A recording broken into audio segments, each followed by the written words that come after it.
Okay, I'm going to show you how to make a slightly more complicated book, a sewn book. You start off with some sheets of paper folded in half to the size of the book that you want to make, and take a small number of these, maybe like 6 or 7, not too many because you're going to actually sew through them. So take a needle and a thread with a knot at the end and go through the fold, the hill of the booklet with your needle and thread. Pull it through and leave a little end.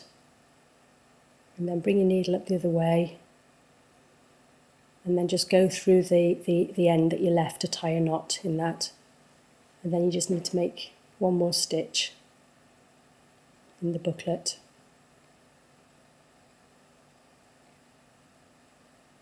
And then when you've pulled that through, again go through the first stitch and use that as a way of tying a knot quite tightly. And then one more knot just to secure it. And then you can cut that off. And you need to make as many of these little booklets as you want to be in your sketchbook. So this booklet's got 4, this book's got 4, and pile them together. The next thing you're going to do is again needle and thread, double threaded with a knot on the end, and all you're going to do is very simply just tie them together using the needle and thread. So again, go through the thread to tie a knot.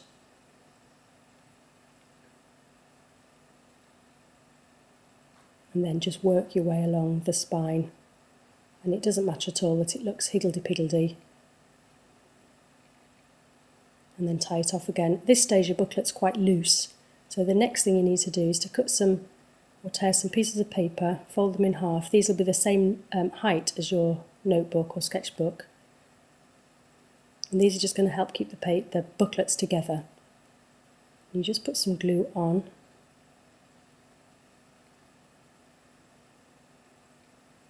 And PVA is absolutely fine because it's actually quite strong and works really well in these little booklets. When you've pasted it, you need to find where 2 of the booklets meet and put the gluey paper against them. And this bit does need to be done fairly tightly, so try and line the edges up and give it a good press. And you do that for each of the intersections where a booklet meets.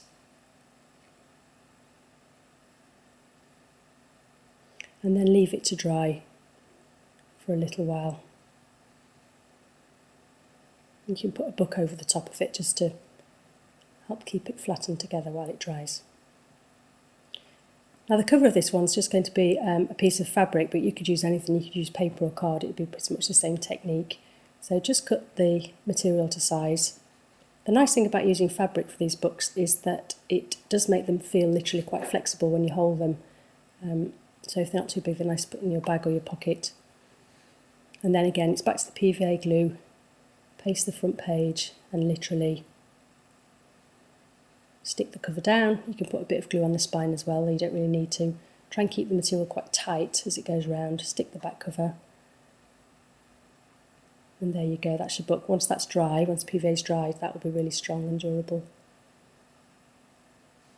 Might not be something the pupils can make, but I think teachers will enjoy making these for themselves, and maybe some of the more able pupils.